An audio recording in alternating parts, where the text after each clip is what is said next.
आज हम जो पढ़ेंगे कर्मवती को पढ़ेंगे, कर्मवती इसको पढ़ेंगे आज हम। कर्मवती राणा जो सांगा था, राणा सांगा की पत्नी थी ये, राणा सांगा की पत्नी। किसकी पत्नी है ये? राणा सांगा की पत्नी। कर्मवती राणा सांगा की पत्नी थी। राणा सांगा की मृत्यु हो जाती है खानवा के युद्ध में। खानवा के युद्ध के बाद में राणा सांगा की मृत्यु हो जाती है। बाबर से युद्ध होता है, तो बाबर के कुछ महत्वपूर्ण युद्ध और हुए थे। बाबर के युद्ध, तो बाबर के युद्ध की कुछ ट्रिक है एक, जिसमें 26 में पानी पिया, 26 में पानी पिया, 27 में खाना खाया, 28 को चल दिया, 29 को घर गया और 30 को मर गया। यानी कि 26 को तो पानीपत का युद्ध हुआ, 26 को पानीपत का युद्ध, पानीपत की लड़ाई हुई, 26 की पानीपत की लड़ाई। 27 को खानवा की लड़ाई,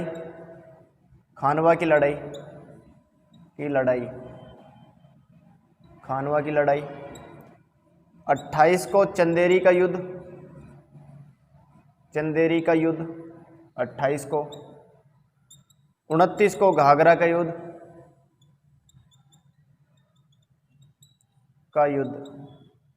किसका? घाघरा का युद्ध। और 30 को यानी कि 1526, 1527, 1528, 1529 और 1530 को मर गया। 1530 को बाबर मर गया था। उसके अब होता क्या है इसमें, जो खानवा का युद्ध हुआ वो 1527 में खानवा का युद्ध होता है। खानवा के युद्ध के अंदर सांगा से लड़ाई होती है, बाबर व सांगा की लड़ाई होती है। तो खानवा के युद्ध में बाबर और सांगा के बीच में दो युद्ध होते हैं, एक तो बयाना का युद्ध होता है और एक खानवा का युद्ध होता है। बयाना के युद्ध में तो सांगा जीत जाता है और खानवा के युद्ध में सांगा हार जाता है, यानी कि सांगा की क्या हो जाती है? मृत्यु हो जाती है। किस युद्ध में हो जाती है?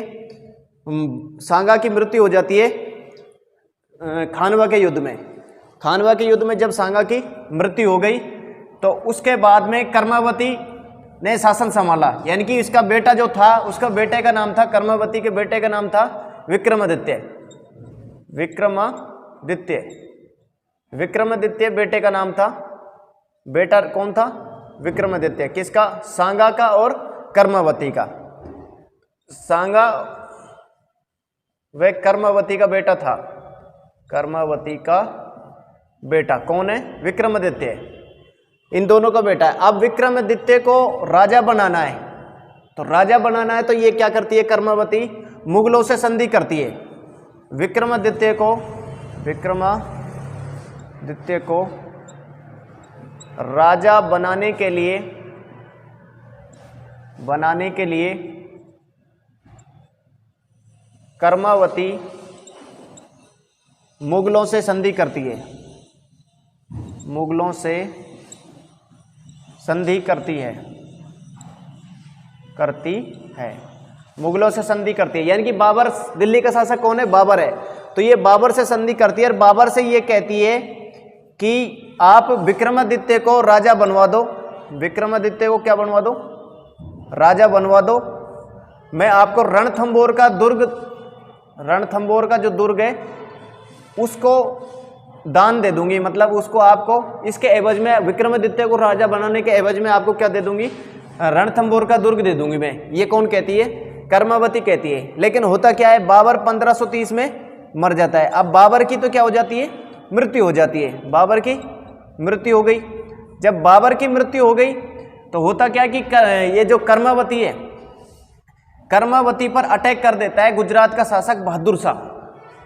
यानी कि मेवाड़ पर कौन अटैक कर रहा है? मेवाड़ पर अटैक करता है, मेवाड़ पर आक्रमण करता है बहादुर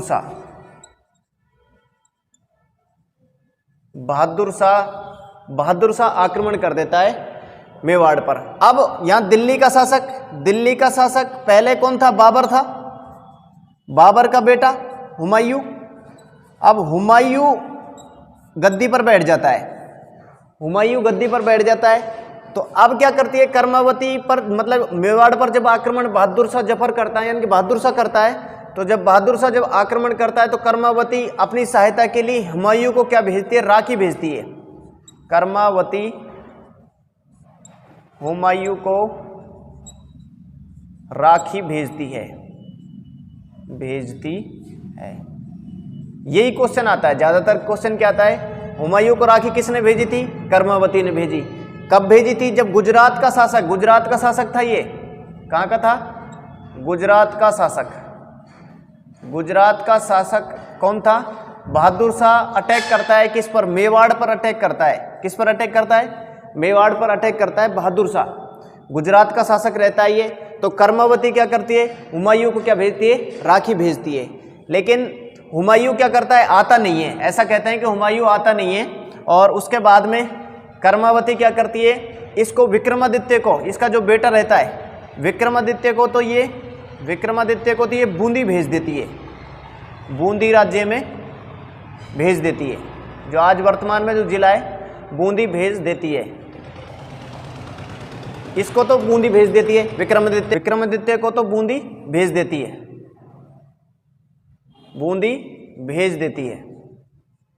भेज देती है। कर्मावती किसको भेज देती है, विक्रमादित्य को। अब होता क्या है कि ये बहादुर शाह इस पे अटैक करता है, तो कर्मावती इस जो चित्तौड़ का जो दुर्ग था, चित्तौड़ का दुर्ग बाघ सिंह को सौंप देती है, बाघ सिंह को सौंप देती है, चित्तौड़ का दुर्ग बाघ सिंह को सौंप देती है। विक्रमादित्य यहाँ से चला ही जाता है, ये क्यों, छोटा बच्चा था ये, और सेना का सेनापति कौन बना दिया, सेनापति बना दिया बाघ सिंह।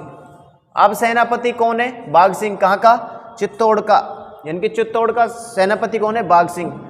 बहादुर शाह अटैक करता है, बहादुर शाह क्या करता है, मतलब मेवाड़ की सेना को हरा देता है, मेवाड़ की सेना को हरा देता है। और इसमें क्या होता है, बाघ सिंह की मृत्यु हो जाती है, बाघ सिंह की मृत्यु हो जाती है, बाघ सिंह की मृत्यु हो जाती है, बाघ सिंह की मृत्यु हो जाती है। और कर्मावती जोहर करती है, कर्मावती क्या करती है, जोहर करती है, कर्मावती जोहर करती है, बाघ सिंह की मृत्यु हो जाती है।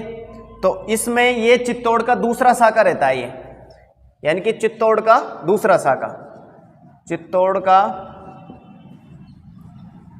दूसरा शाखा, चित्तौड़ का दूसरा शाखा कब होता है, 1534 में, 1534-35 भी डेट आ सकती है अपने, 1534 में होता है।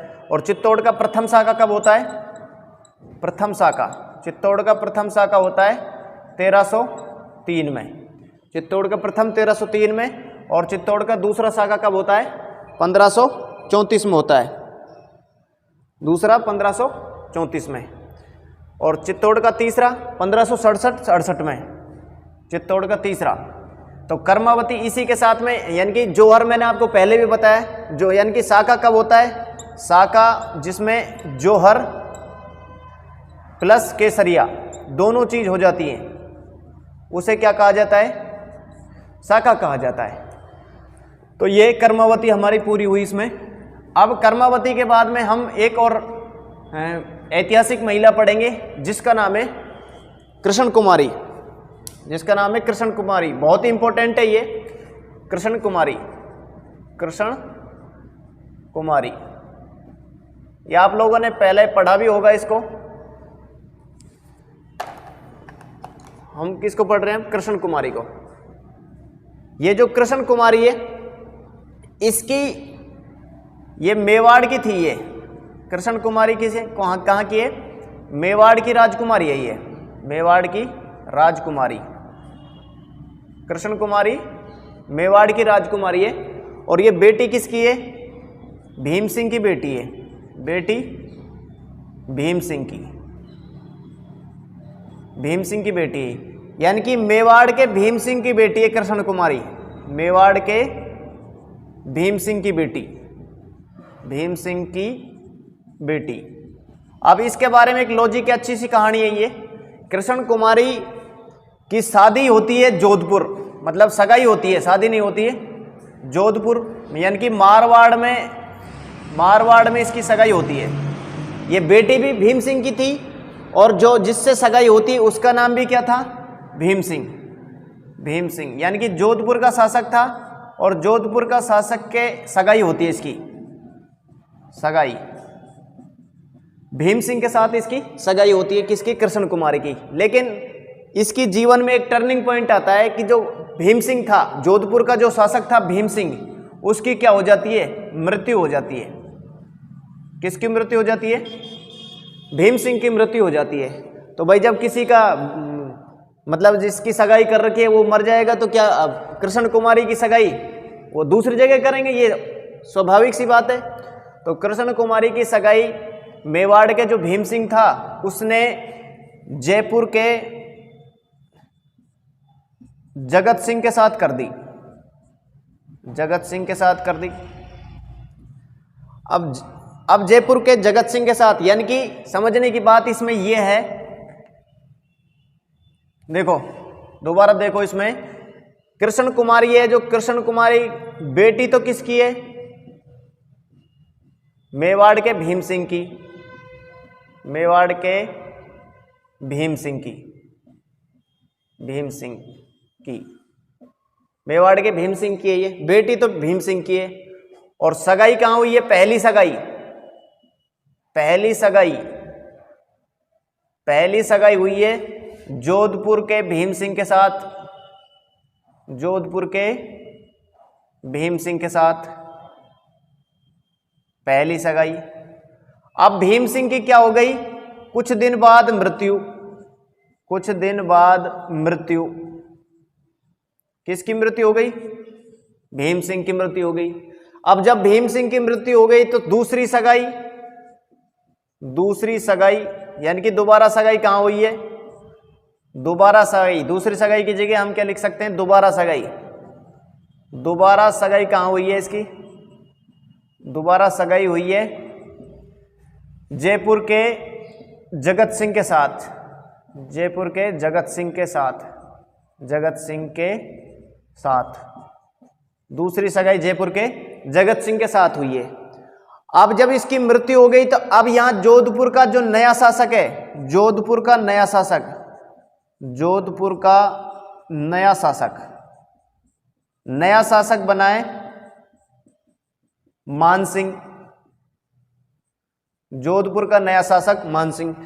पहले यहां हो रही थी जोधपुर में दोबारा सगाई, जब इसकी मृत्यु हो गई तो दोबारा सगाई कहां कर दी, कृष्ण कुमारी की, जयपुर के जगत सिंह के साथ कर दी। अब यहां जोधपुर का जो नया शासक बना वो था मान सिंह।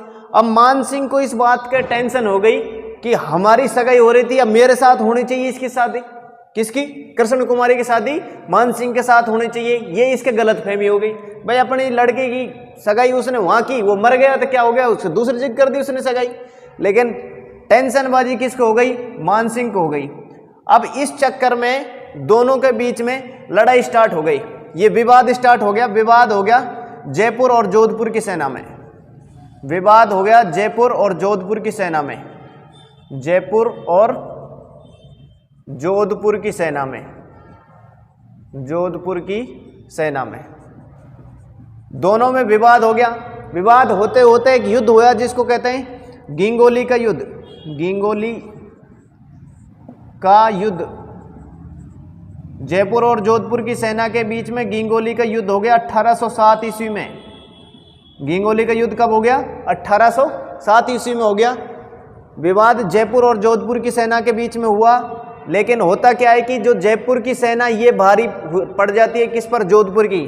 हार कौन जाता है, हार जाती है जोधपुर की सेना, हार जाती है जोधपुर की सेना, जोधपुर की सेना, जोधपुर की सेना हार जाती है इसमें। जब जोधपुर गिंगोली के युद्ध में जोधपुर की सेना हार जाती है, लेकिन विवाद फिर भी नहीं थमा। तो जब विवाद नहीं थमा तो क्या करें, अब बीच में आ जाता है अमीर खां पिंडारी और अजीत सिंह चूड़ावत, बीच में आ जाता है। मेवाड़ का सूबेदार था अजीत सिंह चूड़ावत। मेवाड़ का सूबेदार कौन है, मेवाड़ का सूबेदार, मेवाड़ का सूबेदार अजीत सिंह चुड़ावत, अजीत सिंह चुड़ावत ये आ जाता है। और अमीर खां पिंडारी, अमीर खां पिंडारी, जब इनको विवाद थमता नहीं दिखा जयपुर और जोधपुर की सेना के बीच में, तो अजीत सिंह और अमीर खां पिंडारी दोनों योजना बनाते हैं और कहते हैं कि ये जयपुर जोधपुर की सेना इसी तरीके से लड़ती रहेंगी और मेवाड़ की जो लड़की है कृष्ण कुमारी भीम सिंह की, इसकी कभी शादी नहीं हो पाएगी। तो उन्होंने क्या किया कि ऐसा करते हैं, इसको ही खत्म कर देते हैं। तो इन्होंने क्या किया, कृष्ण कुमारी को जहर देकर मार दिया, कृष्ण कुमारी को जहर देकर मार दिया। ये मेवाड़ का कलंक है, इसे मेवाड़ का दूसरा कलंक भी कहते हैं। यह मेवाड़ का कलंक है, यानी कि ये कलंकित बात हो गई। एक लड़की को मार दिया अजीत सिंह चुड़ावत और अमीर खां पिंडारी के कहने पर कृष्ण कुमारी को क्या दिया, जहर देकर मार दिया कि इस विवाद की जड़ कौन है, कृष्ण कुमारी है, नहीं तो जयपुर और जोधपुर इसी तरीके से लड़ते रहेंगे। तो ये हमारे YouTube चैनल पे जो आपको आज मैंने कर्मावती